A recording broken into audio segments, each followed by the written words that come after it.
తెలంగాణ రాష్ట్ర ప్రజానికానికి సోదర సోదరిమణులకు అస్సలాం అలైకుం, హాయ్, హలో, ఆదాబ్. నేను మీ సోదరుడు advocate Sadiq Shaikh. Advocate Sadiq Shaikh YouTube ఛానల్కి స్వాగతం, సుస్వాగతం. 2 కోట్ల ఆరోపణల నుంచి మొదలైన గొర్రెల పంపిణీ స్కామ్ 700 కోట్ల ఆరోపణల వరకు చేరింది. అవినీతి నిరోధక శాఖ ఏసీబీ ఏదైతే విచారణ చేపడుతుందో ఇందులో ముఖ్యంగా గొర్రెల కొనుగోలు కాంట్రాక్టర్ మొయినుద్దీన్ స్టేట్మెంట్స్పై ఈ అరెస్టులు చేయడం అనేది కోసం. పూర్తి వీడియోని చూసే ముందు మీరు నా యూట్యూబ్ ఛానల్లో కొత్త వీక్షకులైతే ఖచ్చితంగా నా ఛానల్ని లైక్, షేర్, సబ్స్క్రైబ్ చేయగలరని, వీడియోని పూర్తిగా ఒక్క సెకండ్ కూడా స్కిప్ చేయకుండా చూడగలరని కోరుతున్నాను. ఇక్కడ 10 మందిలో 6గురిని ఇప్పటివరకు అరెస్ట్ చేయడం జరిగింది. ఏసీబీ నిన్న సిఇఓ పశుసంవర్ధక శాఖ రామచంద్ర నాయక్ గారిని, మాజీ మంత్రి తలసాని శ్రీనివాస్ యాదవ్ గారి, మాజీ ఓఎస్డీ కళ్యాణ్ గారిని కూడా అరెస్ట్ చేయడం జరిగింది. అయితే ఇక్కడ మనం గమనించాల్సిన అంశం ఏమిటంటే, తలసాని శ్రీనివాస్ యాదవ్ గారు వర్సెస్ రేవంత్ రెడ్డి అనేది తెరాస ప్రభుత్వం ఉన్నప్పుడు బాగా జోరుగా వాడివేడిగా నడిచింది. ఒకరి మీద ఒకరు పరుష పదాజాలంతో విరుచుకుపడడం జరిగింది. అయితే ప్రజలందరూ ప్రశ్నిస్తున్నారు, ఇది పక్కా స్కామ్నా? ప్రజల ముందు ఎవరైతే డబ్బులు తిన్నారో కక్కిస్తారా? అసలైన నేరస్తులు బయటికి వస్తారా?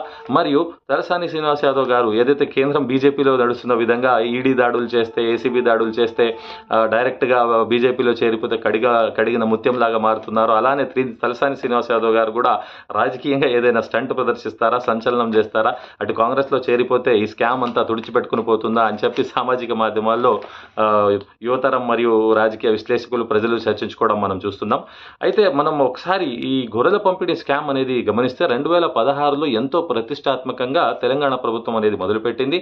4,000 కోట్ల వరకు దీనిలో యూనిట్స్ పంపిణీ చేసి లబ్ధి చేకూర్చామని ప్రభుత్వం అప్పుడు చెప్పుకోవడం జరిగింది. అయితే అటువంటి ప్రతిష్టాత్మకమైన పథకంలో ఇటువంటి స్కామ్ అనేది బయటపడడం అనేది మనం చాలా శోచనీయం, బాధాకరం. అసలైన ఎవరైతే నేరస్తులు ఉన్నారో నిష్పక్షపాత విచారణ జరిపి ఆ ప్రజల సొమ్ము ఏదైతే తిన్నారో కక్కించాలని చెప్పి బాగా నెటిజన్స్ అనేది కామెంట్ చేస్తున్నారు. ఇప్పుడు ఒకవేళ మనం గమనిస్తే తలసాని శ్రీనివాస్ యాదవ్ గారు ఏదైతే రేవంత్ రెడ్డి గారు ప్రస్తుత కాంగ్రెస్ ప్రభుత్వ సీఎంని పొట్టోడా పిసికితే అని చెప్పి ఏదైతే వ్యాఖ్యలు చేశారో దాన్ని ఒకసారి మనం ఇక నిన్న వచ్చింది ప్రియాంక గాంధీ, ఆమె ఒక డిక్లరేషన్, మరి ఆ డిక్లరేషన్ లో వాడు పొట్టోడు ఆ డిక్లరేషన్ గురించి మాట్లాడుతాడు. వాడైతే వాడి నోటికి పట్టనే లేదు. వాడు ఎమ్మెల్యే లేదు, మంత్రులు లేదు, వాడు వీడు అని వాడున్న పర్సనాలిటీకి ఇంత. వాడు పిసుకుతే పానం పోతుంది నా కొడుకు, వాడు పెద్ద పెద్ద మాటలు మాట్లాడుతాడు. తలసాని శ్రీనివాస్ యాదవ్ గారి వ్యాఖ్యలకు మొదట అద్దంకి దయాకర్ గారు ఏదైతే కాంగ్రెస్ స్పోక్స్ పర్సన్ ఉన్నారో వారు కూడా బాగా ఘాటుగా విమర్శించారు. ఈ జన్మలెత్తిన బీఆర్ఎస్ వాళ్ళు గాంధీ ఫ్యామిలీ కాలి గోటికి సరిపోదు.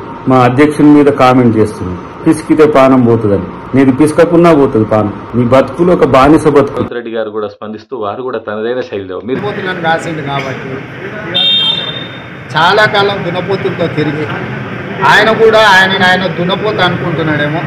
రెండో పిసికే అలవాటుతోని ఆయన పిసుకుడు గురించి మాట్లాడుతున్నాడు. శ్రీనివాస్ యాదవ్ అనేట ఆయన పిసుకుడు సంగతి దేవుడు, ఆ నమ్లే పాన్ పరాగ్ మానేస్తే బాగుంటుంది. ప్రజాప్రతినిధులుగా మనము యువకులకు ఆదర్శంగా ఉండాలి. అరటి పండ్ల బండి దగ్గర మేక నమిలినట్టు పాన్ పరాగులు వేసుకొని నమిలేటోడు కూడా నా గురించి మాట్లాడితే అంత గౌరవంగా ఉండదు. ఒకవేళ ఆయనకు అంతగా కోరికుండి ఆయన ఏం పిసుకాలనుకుంటుందో చెప్తే, ఆయన తారీఖు చెప్తే, ఎక్కడ రావాలనో చెప్తే తప్పకుండా నేను అక్కడికి వస్తా. ఎవరు ఏం తీసుకుంటారో చూద్దాం. ఆయన కేసీఆర్ కాళ్ళు తీసుకున్నట్టు గమనించాల్సిన అంశం ఏంటంటే, ఇటు తలసాని శ్రీనివాస్ యాదవ్ గారు, అటు రేవంత్ రెడ్డి గారు, వీరిద్దరు కూడా తెదేపా ప్రభుత్వం నుంచి వచ్చిన నాయకులే. వీరిద్దరు కూడా చంద్రబాబు నాయుడు గారి ప్రభుత్వంలో పనిచేసిన వారే. ఏది ఏమైనా ఇప్పుడు ప్రస్తుతానికి మనం చూస్తున్నాం, తెలంగాణలో 700 కోట్ల స్కామ్ అంటే ఇది మామూలు విషయం కాదు.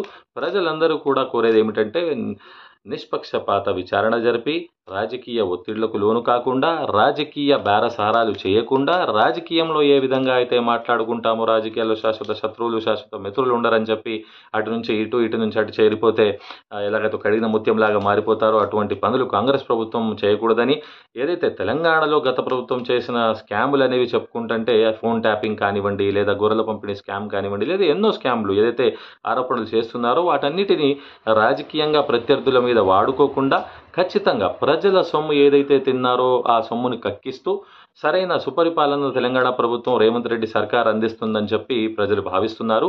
కాకపోతే ఇక్కడ మనం గమనిస్తే కొద్దో గొప్ప అనేది రేవంత్ రెడ్డి వర్సెస్ తలసాని శ్రీనివాస్ యాదవ్ అనే అంశం వచ్చిందంటే ప్రతి ఒక్కరు దీంట్లో రాజకీయ కక్ష సాధింపు ఉందనే అభిప్రాయం వ్యక్తపరుస్తారు.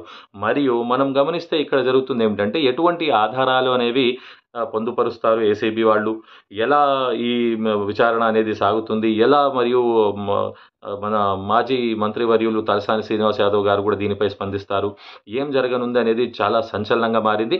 మనందరం కూడా ఖచ్చితంగా ఈ కేసుకి సంబంధించిన ప్రతి అప్డేట్ మీ ముందు నేను పెడతా ఉంటాను. మీరు నా యూట్యూబ్ ఛానల్ అడ్వకేట్ సాదిక్ షేక్ని తప్పకుండా లైక్, షేర్, సబ్స్క్రైబ్ చేస్తారని చెప్పి, ఏదైతే సంచలన విశ్లేషణలు కానివ్వండి, సంచలన వార్తలు కానివ్వండి, రాజ్యాంగం, చట్టానికి, కోర్టులకు సంబంధించిన ప్రతి అప్డేట్ని మీ ముందు నేను పొందుపరుస్తూ ఉంటాను. ఇట్లో మీ సోదరుడు అడ్వకేట్ సాదిక్ షేక్.